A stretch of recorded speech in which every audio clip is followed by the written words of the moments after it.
fais un clap. Clap.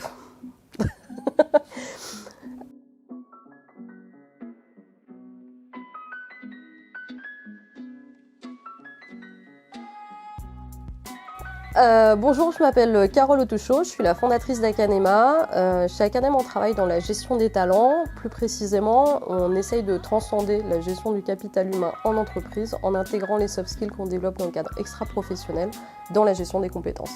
Et ça tombe bien parce qu'aujourd'hui, on parle de soft skills.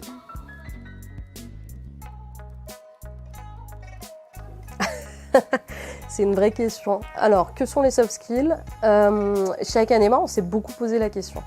Les soft skills, c'est compliqué parce qu'on a du mal à les définir, ça veut tout dire et ça veut rien dire. Parfois, c'est les compétences comportementales, parfois, ça va être des traits de personnalité. Du coup, nous, on a cherché à poser des éléments de définition. Pour nous, les soft skills, ça va être les compétences qui vont faire la différence avec les robots, qui vont nous aider à relever les défis du XXIe siècle et qui finalement vont faire la différence dans un monde où tout est automatisé et où la technique, quelque part, pure et dure, elle n'aura plus autant d'importance qu'avant.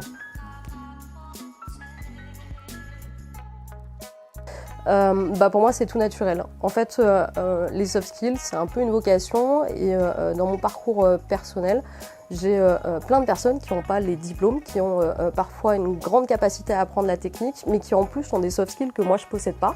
Et je me suis toujours dit, je suis admirative de leurs compétences et de leur capacité à communiquer en équipe, à manager des gens, et je pense qu'ils sont largement meilleurs que moi, et pourtant je trouve que c'est aujourd'hui très peu valorisé. Du coup, on s'est dit autant aller valoriser ces compétences qui donnent une chance à ceux qui parfois n'ont pas le capital de départ, le capital social qu'on a nous quand c'est plus simple. Lier les soft skills et les hard skills, c'est plutôt simple en fait. Il n'y a pas une grande opposition, elles sont très complémentaires. On a toujours parlé de hard skills et aujourd'hui on fait un peu la différence, mais les soft skills et les hard skills, c'est quelque chose qui existe depuis toujours. Les hard skills, c'est plutôt les connaissances, les savoir-faire, la capacité à, faire un bilan de comptable. Et les soft skills, elles vont permettre en complément de présenter ce bilan comptable à quelqu'un, d'être capable de saisir le contexte dans lequel se situe l'entreprise cliente quand on est comptable et qu'on fait le bilan, et justement de lui présenter les bons éléments au bon moment, et finalement d'être capable de mieux utiliser ses compétences techniques. En tout cas pour moi. Estimer son niveau sur les soft skills, c'est plutôt compliqué. C'est compliqué parce que on utilise souvent quelque chose, nous, dans la recherche, c'est un vrai truc scientifique. On dit la compétence, c'est un fuzzy concept, c'est un concept flou. En fait, c'est quelque chose d'hyper immatériel et du coup, se positionner sur, la gestion du stress, c'est super dur. Moi, je dis toujours, on a l'impression que je gère bien mon stress et que je parle super bien en public. N'empêche que ce qui se passe à l'intérieur de moi et la façon dont je vis mon expérience, ça, vous le voyez pas. Et parfois, vous avez l'impression que je n'ai pas de stress ou que je gère plutôt bien mon stress, alors que pour moi, c'est la panique à l'intérieur et que je n'ai pas du tout l'impression que j'arrive à gérer mon stress dans cette situation-là. Et du coup, c'est ce qui rend toute la difficulté d'évaluer des soft skills, c'est que si on veut bien les évaluer ou se positionner, il faut prendre en compte cette dimension de rapport à soi, quelque chose qui est lié à l'identité et à la façon dont on vit les choses.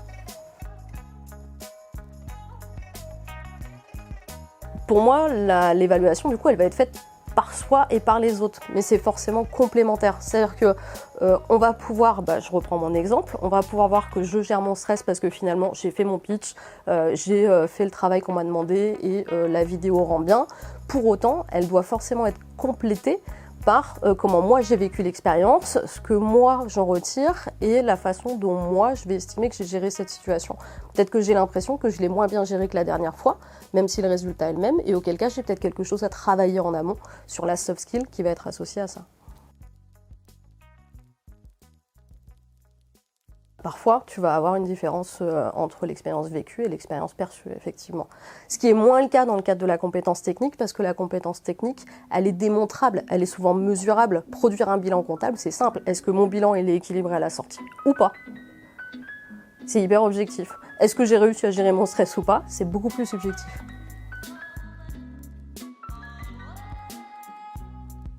Alors, est-ce qu'on peut affirmer avoir acquis une soft skill? Pour moi, non. Et je vais m'expliquer.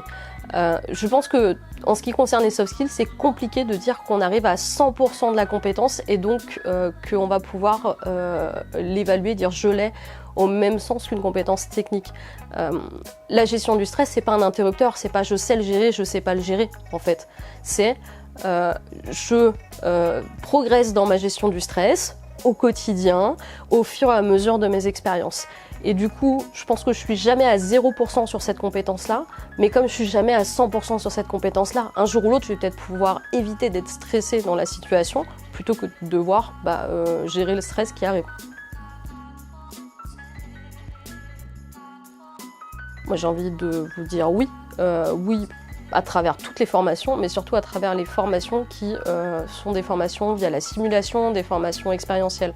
Nous, on est convaincus que la soft skill, comme elle est immatérielle, elle est difficilement démontrable, en fait, elle se matérialise par l'action, par la mise en situation. Donc toutes les formations qui vont nous mettre en situation, nous obliger à réagir face à des événements, nous interpeller sur des sujets particuliers et nous obliger à relever quelque part des défis, et c'est toutes ces situations-là qui sont source d'apprentissage des soft skills. Mais du coup, si je vais plus loin, une formation en immersion ou une formation en simulation, c'est la même chose que vivre toutes les expériences de notre vie. Et là, je vais reboucler avec ce qu'on fait chez Akanema. Finalement, quand on doit gérer une situation inattendue au supermarché, c'est comme une formation pour les soft skills. On doit gérer un stress aussi, on doit aussi être capable de réagir et on va aussi être capable de mettre en place un plan d'action pour réagir à la situation. Alors oui, dans les formations, on va faire progresser les apprenants sur les hard skills et les soft skills, parce que finalement, la hard skill va matérialiser une action, la production d'un résultat, souvent.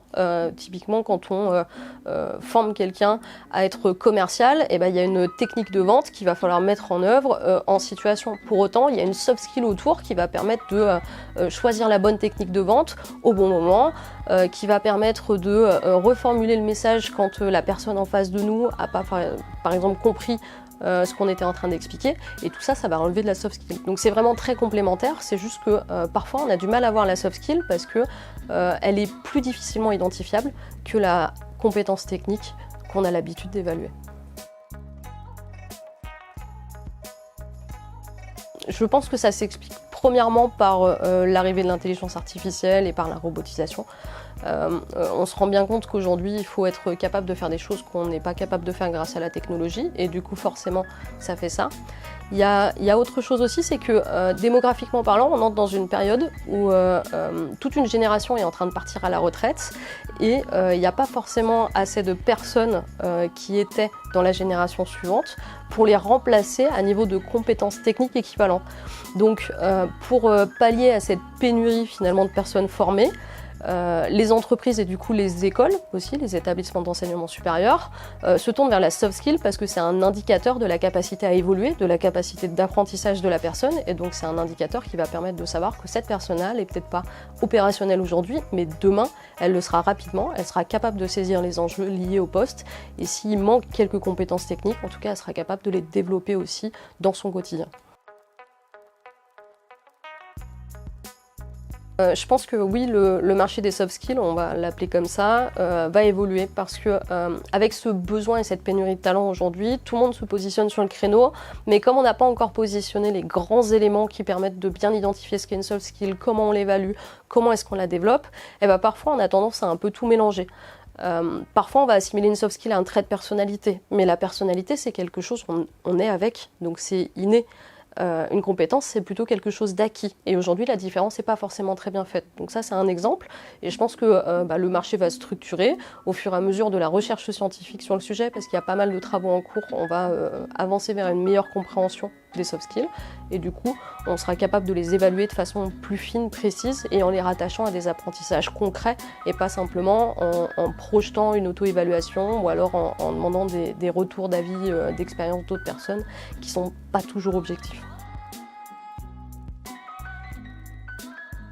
Travailler les traits de personnalité, pour moi, c'est compliqué. La personnalité, c'est quelque chose, on est avec. En revanche, le lien que je vois avec les soft skills, c'est que la personnalité, quelque part, c'est la base de la soft skill. Je vais reprendre un exemple, ça sera plus simple.